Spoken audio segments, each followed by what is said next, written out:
Hello বন্ধুরা, কেমন আছেন সবাই? আজকে আপনাদের জন্য নিয়ে এসেছি এমন একটি গল্প যেখানে প্রতিটি পরিকল্পনা এক একটি রহস্য আর প্রতিটি চুরি একটি অভিযান। দুর্দান্ত স্টোরি আর টান টান উত্তেজনার জন্য এই মুভিটি একবার দেখতেই হবে। চুরি, রোমাঞ্চ, থ্রিলের এমন মিশ্রণ যা হয়তো আপনি আগে দেখেননি। তাহলে চলুন গল্পটি শুরু করা যাক। কিন্তু তার আগে যারা চ্যানেলটি এখনো সাবস্ক্রাইব করেননি তারা প্লিজ সাবস্ক্রাইব করে পাশে থাকা বেল আইকনটি প্রেস করে দিন। আর গল্পটি ভালো লাগলে লাইক করে অবশ্যই কমেন্টে জানাবেন। গল্পের শুরুতে সেবাস্টিয়ান নামের এক যুবকের সাথে আমাদের পরিচয় হয়। সে জার্মানির পটসডামের নিবাসী, একজন সাধারণ ব্যাংক কর্মচারী। তবে সেফ ক্র্যাকিং অর্থাৎ যে কোনো ধরনের তালাকে শুধু কৌশল ও মেধার সাহায্যে খুলে ফেলার প্রতি রয়েছে তার এক বিশেষ আগ্রহ। আজ তিনি তার নতুন ইউটিউব চ্যানেলের জন্য একটি ভিডিও রেকর্ড করছেন। ভিডিওটিতে তিনি হ্যান্স ওয়াগনার নামের একজন বিখ্যাত লকস্মিথ সম্পর্কে একটি চিত্তাকর্ষক গল্প শেয়ার করেছেন, যিনি দ্য রিং সাইকেলের 4টি অপেরা দ্বারা অনুপ্রাণিত হয়ে 4টি ভল্টের একটি সেট তৈরি করেছিলেন: দ্য রাইনগোল্ড, দ্য ভেলকিরি, দ্য সিগফ্রিড এবং গটারড্যামারুং। ভল্টগুলোকে যদি কেউ না বোঝে জোর করে তা খোলার চেষ্টা করে তবে সেগুলো আরও খোলার অসাধ্য হয়ে উঠতে থাকবে। শেষ ভল্ট গটারড্যামারুং তৈরি করার পর ওয়াগনার নিজেকে সেই ভল্টের মধ্যে তালাবদ্ধ করে চিরতরে সিল করে দেন। সহকর্মীরা তাকে উদ্ধার করার সব চেষ্টা করেও ব্যর্থ হয়। ফলে ভল্টটিকে আর খোলা যায়নি এবং সেটিকে ওয়াগনারের চূড়ান্ত বিশ্রামের স্থান হিসেবে বিবেচনা করে সমুদ্রে ফেলে দেওয়া হয়েছিল। প্রথম 3টি ভল্টের সম্ভাব্য অবস্থান নিয়ে কিছু গুজব রয়েছে, তবে কেউই তা নিশ্চিত নয় এবং এটি এখনও এক রহস্য। এভাবেই গল্পটি শেষ করে সেবাস্টিয়ান তার ভিডিও ইউটিউবে আপলোড করে। তবে এরকম একটা রহস্যময় গল্প কারো নজর কাড়ছে না, আর একজন সেফ ক্র্যাকার হয়েও ইউটিউবের অ্যালগরিদম ভাঙতে ব্যর্থ হওয়ায় সে হতাশ হয়ে তার ল্যাপটপটি বন্ধ করে দেয়। সেদিন ব্যাংকে এক গ্রাহকের মুখ টিভির রিপোর্টে দেখানো এক জম্বির মুখের সাথে মিলে গেলে সে শঙ্কিত হয়ে ওঠে এবং তার থেকে মুক্তি পেতে তার কাজটি দ্রুতই শেষ করে দেয়। লাঞ্চ বিরতির সময় সেবাস্টিয়ান তার সাম্প্রতিক ইউটিউব ভিডিওতে একটি ভিউ এবং একটি মন্তব্য দেখতে পায়। মন্তব্যটিতে তাকে একটি প্রতিযোগিতায় অংশগ্রহণের আমন্ত্রণ জানানো হয়েছিল, আর সাথে একটি ঠিকানা ও প্রবেশের জন্য একটি পাসওয়ার্ড জুড়ে দেওয়া ছিল। চাপা এক উত্তেজনা নিয়ে সেবাস্টিয়ানও নির্ধারিত সময়ে সেই জায়গায় পৌঁছে যায়। বাইরে দাঁড়িয়ে থাকা একজন নিরাপত্তারক্ষী পাসওয়ার্ডটি যাচাই করে তাকে নিয়ে ভেতরে প্রবেশ করে। ভেতরে ঢুকে সে বুঝতে পারে এটি একটি সেফ ট্রেকিং প্রতিযোগিতা, আর তাকে এখানকার প্রতিযোগী হিসাবে পরিচয় করিয়ে দেওয়া হয়। প্রথম দিকে তাকে একটু বিভ্রান্ত মনে হলেও সেবাস্টিয়ান প্রতিটি রাউন্ডই দক্ষতার সাথে পেরিয়ে যায় এবং শেষ পর্যন্ত বিজয়ী হয়। আর সমবেত দর্শকেরা যখন তার জন্য উল্লাস করছিল তখন সে গ্ল্যান্ডোলিন নামের এক সুন্দরী মহিলাকে দেখতে পায়, যে তার এই ছকে বাঁধা সাধারণ জীবনকে চিরতরে বদলে দেয়। আর গ্ল্যান্ডোলিন হলো আন্তর্জাতিকভাবে স্বীকৃত একজন গয়না চোর, যে তার অপরাধমূলক জীবন শুরু করেছিল মাত্র 6 বছর বয়সে। আর 17 বছর বয়স থেকেই সে ইন্টারপোলের রেড নোটিসের তালিকাভুক্ত অপরাধী। পরদিন গ্ল্যান্ডোলিন তার সাথে একটি ক্যাফেতে দেখা করে। একসাথে কফি খেতে খেতে সে তাকে জানায় সেই তার ইউটিউব ভিডিওতে মন্তব্যটি করেছিল। সময় নষ্ট না করে গ্ল্যান্ডোলিন সোজা তাদের আলোচ্য বিষয়ে গভীরে নেমে আসে এবং তার পরিকল্পনার কথা প্রকাশ করে। সে তার ওই ইউটিউব ভিডিওটিতে আলোচ্য হ্যান্স ওয়াগনারের তৈরি 3টি ভল্ট লুট করতে চায়। আর ওয়াগনারের কাজ সম্পর্কে তার পর্যাপ্ত জ্ঞান এবং সেফ ক্র্যাকিংয়ে বিশেষ দক্ষতা থাকায় সে চায় সেবাস্টিয়ানও তার দলে যোগ দিক। আর এই কাজে তাদের কাছে মাত্র 96 ঘন্টা সময় আছে। এরপরই ভল্টগুলো অপসারণ করা হবে।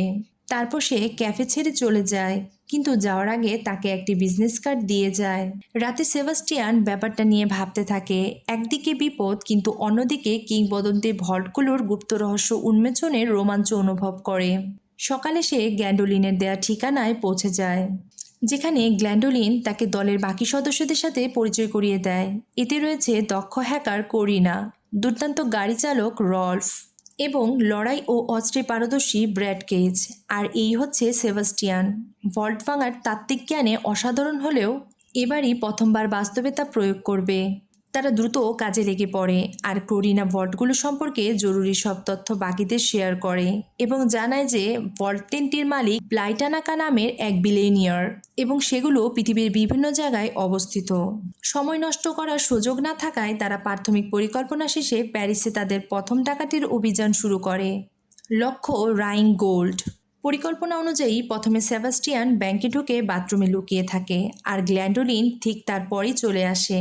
এবং সে ব্যাংকে প্রবেশের সময় গার্ডের কাছে থাকা চাবিটা নিয়ে নেয়। ব্যাংকে এসে মিথ্যে নামে একটি লকারের অ্যাক্সেস চায় এবং লকার রুমে চলে আসে। এরপর করিনা এসে ব্যাংক কর্মীদের মনোযোগ অন্যদিকে সরিয়ে নেয়, যার ফলে গ্যান্ডোলিন সেবাস্টিয়ানকে লুকানো স্থান থেকে বের করে নিয়ে আসে। এরপর তারা একসাথে রাইনগোল্ড ভল্টের উদ্দেশ্যে বেসমেন্টে প্রবেশ করে। ভল্টের সামনে এসে সেবাস্টিয়ান বিস্ময়ে অভিভূত হয়ে সেটিকে স্পর্শ করে এবং তার সৌন্দর্য উপভোগ করতে থাকে। এরপর সে কিংবদন্তির গুপ্ত রহস্য উন্মোচনের কাজ শুরু করে এবং অল্প সময়ের মধ্যেই সেফটি খুলে ফেলে। সেবাস্টিয়ান আনন্দে আত্মহারা হয়ে যায়। তারপর তারা টাকাগুলো ব্যাগে ভরতে শুরু করে। সেবাস্টিয়ান এত টাকা বহন করা নিয়ে উদ্বিগ্ন হলেও গ্যান্ডোলিন তাকে মনে করিয়ে দেয় যে তাদের লক্ষ্য শুধু টাকা সংগ্রহ করা নয়, বরং প্রায় অসম্ভব ভল্টগুলোর গুপ্ত রহস্য উন্মোচনের মাধ্যমে কিংবদন্তি হয়ে ওঠা। শেষ পর্যায়ে সবাইকে আবারও অমনোযোগী করতে ব্র্যাড ব্যাংকে প্রবেশ করে, যা সেবাস্টিয়ানকে টাকাসহ বেরিয়ে আসার সুযোগ করে দেয়। এই সফল অভিযানের পরও সেবাস্টিয়ান নিজেকে বিশ্বাস করতে পারছিল না। এদিকে আমরা দেখি ইন্টারপোলের অফিসাররা একটি মিটিংয়ের জন্য একত্রিত হয়, যেখানে একজন এজেন্ট ডেলাক্রেক্স রাইনগোল্ড ডাকাতির সিসিটিভি ফুটেজ ও অন্যান্য তথ্য-উপাত্ত বিশ্লেষণ করে দেখাচ্ছেন। এটা স্পষ্ট যে এই ঘটনা ব্র্যাড এবং গ্ল্যান্ডোলিনই ঘটিয়েছে। এমনিতেই আগের কয়েকটি চুরির ঘটনায় ক্রেক্স বহু বছর ধরেই তাদের তাড়া করে আসছে। শেষবার ক্রেক্স ব্র্যাডকে প্রায় ধরেই ফেলেছিল, কিন্তু ব্র্যাড তাকে গুলি করে পালিয়ে যায়। এইবার তাদের টার্গেট রিচার্ড ওয়াগনারের তৈরি ভল্টগুলো, আর তাদের দলে নতুন একজন সেফ ক্রেকার রয়েছে। এখন তারা বাকি দুইটি ভল্টকেও টার্গেট করবে, ফলে ক্রেক্স এবং তার দল তাদের ধরার জন্য আরও দুটি সুযোগ পাবে। অন্যদিকে দলের সদস্যরা তাদের প্রথম সাফল্য উদযাপন করছে। উৎসবের মাঝখানে করিনা সেবাস্টিয়ানের কাছে এসে তাকে ঘনিষ্ঠ হবার প্রস্তাব দেয়, কিন্তু সেবাস্টিয়ান তাকে ইশারায় বুঝিয়ে দেয় সে শুধু গ্যান্ডোলিনের প্রতি আগ্রহী। এটা বুঝতে পেরে করিনা বলে যদিও ব্র্যাড এবং গ্যান্ডোলিনের মাঝে একটা দূরত্ব বোঝা যায়, তবে তাদের মধ্যে সম্পর্ক আছে। রাতে সেবাস্টিয়ান গ্যান্ডোলিনের সাথে কথা বলার জন্য তার রুমে আসে। তারা তাদের অতীত নিয়ে কথা বলতে থাকে। সেবাস্টিয়ান শেয়ার করে সেফ ট্রেকিংয়ের প্রতি তার এই আগ্রহ কিভাবে তাকে তার এলাকার অন্য বাচ্চাদের থেকে আলাদা করেছিল। আর গ্যান্ডোলিন শেয়ার করে তার ধনী পরিবারের সাথে সংগ্রামের কথা, স্বাধীনভাবে জীবনযাপনের সিদ্ধান্তের কথা। পরের দিন তারা তাদের দ্বিতীয় হাইজ্যাকের জন্য প্রাগে পৌঁছায়।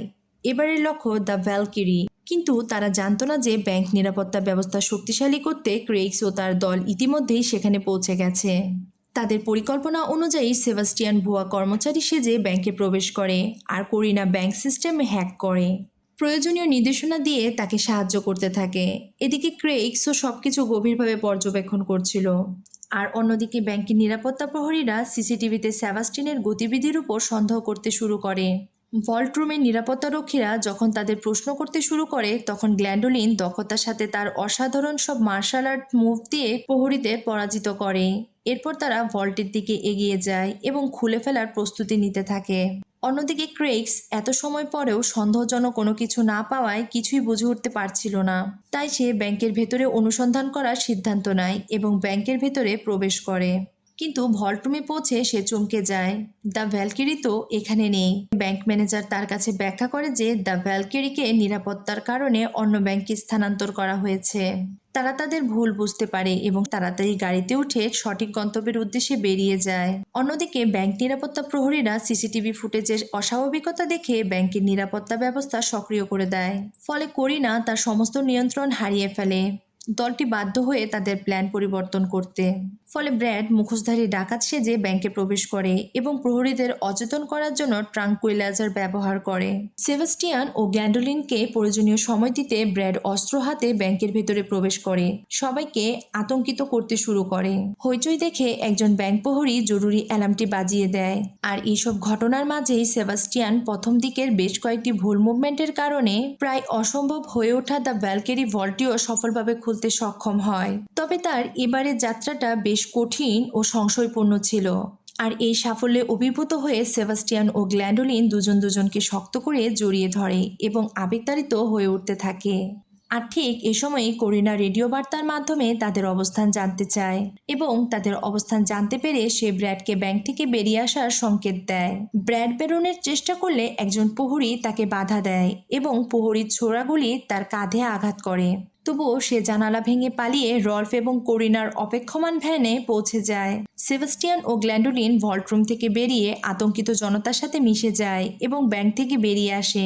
তারা দ্রুত দৌড়ে গিয়ে অপেক্ষমান ভ্যানে ওঠার চেষ্টা করে, যেখানে ব্র্যাড গ্ল্যান্ডোলিনকে ভেতরে আসতে সাহায্য করে।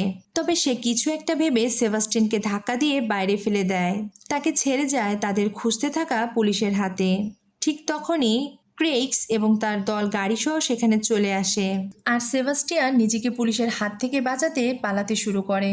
অলিগলির পথে খাড়া সিঁড়ি বেয়ে এবং শহরে লোকানো সব পথ পেরিয়ে দৌড়াতে দৌড়াতে সে কোনোভাবে একটি ট্রেনে ওঠে, নিজেকে পুলিশের হাত থেকে রক্ষা করে। আর পুলিশকে ফাঁকি দিয়ে ট্রেনে উঠে কিছুটা স্বস্তি অনুভব করলেও ব্র্যাডের এই বিশ্বাসঘাতকতা তাকে এক গভীর বেদনা দিচ্ছিল। এদিকে ভ্যানে ব্র্যাড ও গ্ল্যান্ডোলিনের মাঝে কথা কাটাকাটি শুরু হয়। ব্র্যাডও বলতে থাকে হাইজ্যাকের পর সেবাস্টিনকে পরিত্যাগ করার পরিকল্পনা তো তারা আগেই করেছিল, আর তাদের কাছে এখন প্রচুর অর্থ আছে, তাই আর দ্য সিগফ্রিড ডাকাতি করার প্রয়োজন নেই। তবে গ্ল্যান্ডোলিন সেবাস্টিনের সাথে এই বিশ্বাসঘাতকতা মানতে পারে না। ক্রুদ্ধ হয়ে ভ্যান ছেড়ে যাওয়ার সিদ্ধান্ত নেয়। ব্র্যাড তাকে সবকিছু দিয়ে থামানোর চেষ্টা করে, কিন্তু গ্ল্যান্ডোলিন তার ভালোবাসা উপেক্ষা করে ভ্যান থেকে নেমে পড়ে। কিছু সময় পর করিনাও তার সাথে যোগ দেয়, যেন তারা দ্য সিগফ্রিড ভল্টেরও গুপ্ত রহস্য উন্মোচনের মাধ্যমে কিংবদন্তি হয়ে ওঠার মিশনটি শেষ করতে পারে। পরের দৃশ্যে এভাবেই প্রতারিত হয়ে এক হতাশাজনক অভিজ্ঞতা নিয়ে সেবাস্টিন তার বাড়িতে ফিরে আসে এবং দেখে যে গ্ল্যান্ডোলিন ও করিনা সেখানে অপেক্ষা করছে। তারা এই ঘটনার জন্য তার কাছে ক্ষমা প্রার্থনা করে। গ্ল্যান্ডোলিন তাকে বলে রল্ফ এবং ব্র্যাডের জন্য এই ডাকাতি শুধু অর্থ উপার্জনের বিষয় হলেও আমরা আসলে একত্রিত হয়েছিলাম কিংবদন্তি হয়ে ওঠার ইচ্ছায়। তাই সে সেবাস্টিয়ানকে প্রস্তাব দেয় তারা একত্রিত হয়ে দ্য সিগফ্রিড রহস্য উন্মোচনের। সেবাস্টিয়ান প্রথমে দ্বিধাগ্রস্ত ও ভীত হলেও গ্ল্যান্ডোলিনের প্রতিশ্রুতিতে সে রাজি হয় এবং সুইজারল্যান্ডের সেন্ট মর্টিজের উদ্দেশ্যে রওনা দেয়, কারণ দ্য সিগফ্রিড ভল্টিও সেখানেই আছে, একটি ক্যাসিনোতে। এদিকে ক্রেইগস তাদের দলে যুক্ত হওয়া সেফ ক্রেকার সেবাস্টিনকে চিনে ফেলেছে। এবার তারা গ্ল্যান্ডোলিনের দলকে গ্রেফতারের জন্য আরো সতর্ক পদ্ধতি অবলম্বন করে ক্যাসিনোর বাইরে অপেক্ষা করতে থাকে। আর এবার সে দৃঢ়প্রতিজ্ঞ, এই সুযোগ সে কোনোভাবেই হাতছাড়া হতে দেবে না। এর মধ্যেই ক্রেইগসের দল করিনা ও সেবাস্টিনের কথোপকথনের একটি রেডিও বার্তা ট্র্যাক করে ফেলে। তারা জানতে পারে ঠিক 5টায় তারা চুরিটি করবে। বাইরে অপেক্ষমান ক্রেইগস ও তার দল 5টায় ক্যাসিনোতে প্রবেশ করে এবং জানতে পারে তাদের কাছে আসা একটি সুরক্ষা বার্তার কারণে তারা ইতিমধ্যে ভল্টটি সেখান থেকে সরিয়ে ফেলেছে। তাদের কথা শুনে ক্রেইগস বুঝতে পারে যে করিনা ইচ্ছাকৃতভাবে তাদের ওই রেডিও বার্তাটি ফাঁস করেছিল এবং ভল্টটি ইতিমধ্যে চুরি হয়ে গেছে। তাই সে তার দলসহ বাইরে বেরিয়ে আসে ও তাদের খুঁজতে শুরু করে। অন্যদিকে আমরা গ্ল্যান্ডোলিন ও সেবাস্টিয়ানকে একটি ট্রাকে দেখতে পাই, যেখানে সেবাস্টিয়ান ভল্টটি খোলার প্রক্রিয়া শুরু করে। আর ক্যাসিনোর বাইরে অপেক্ষারত ব্র্যাড এবং রল্ফ গ্ল্যান্ডোলিনের ফোনের মাধ্যমে তার অবস্থান ট্র্যাক করে এবং তাকে অনুসরণ করতে শুরু করে। আর করিনা সবার গতিবিধি লক্ষ্য রাখতে এতক্ষণ ক্যাসিনোর বাইরে দাঁড়িয়েছিল, কিন্তু ক্রেইগস এবং তার দল তাকে ঘিরে ফেলে। তবে আত্মসমর্পণ করার আগে করিনা গ্ল্যান্ডোলিনকে ব্র্যাড সম্পর্কে সতর্ক করে দেয়। আর এদিকে গ্ল্যান্ডোলিন ট্রাকটি চালাতে থাকে, আর চলমান ট্রাকের পেছনের অংশে দাঁড়িয়েও সেবাস্টিয়ান একে একে দ্য সিগফ্রিড ভল্টের 7টি লকের রহস্যই উন্মোচন করে ফেলে। তাদের এই সফলতায় তারা আনন্দে আত্মহারা হয়ে যায়। অবশেষে সে ভল্টটিকে উন্মোচিত করে। সবকিছু শেষে তারা যখন চলে যাচ্ছিল, তাদের তাড়া করতে থাকা ব্র্যাড সেখানে উপস্থিত হয় এবং তাদের বাধা দেয়। সে সেবাস্টিয়ানের দিকে বন্দুক তাক করে গুলি চালানোর চেষ্টা করে। তা দেখে গ্ল্যান্ডোলিন তাকে জানায় সে আগেই সন্দেহ করেছিল ব্র্যাড যে কোনো সময় কাউকে হত্যা করে পুরো দলকে বিপদে ফেলতে পারে, তাই সে ব্র্যাডের অস্ত্রটি নষ্ট করে দিয়েছিল। এরপর সে তার বন্দুক বের করে পরিস্থিতি নিয়ন্ত্রণে নিয়ে নেয় এবং ব্র্যাড ও রল্ফকে বন্দুকের মুখে ধরে রেখে ট্রাকে হাতকড়া পরিয়ে সেবাস্টিয়ানের সাথে পালিয়ে যায়। পরিকল্পনা অনুযায়ী গ্ল্যান্ডোলিন ও সেবাস্টিয়ান একটি শহরের তীরবর্তী অংশে চলে আসে। তবে গাড়ি থেকে নামার আগে সেবাস্টিয়ান নার্ভাস হয়ে গ্ল্যান্ডোলিনের প্রতি তার ভালোবাসার প্রকাশ করে এবং গ্ল্যান্ডোলিনও তার প্রতি তার আগ্রহের বহিঃপ্রকাশ ঘটায়।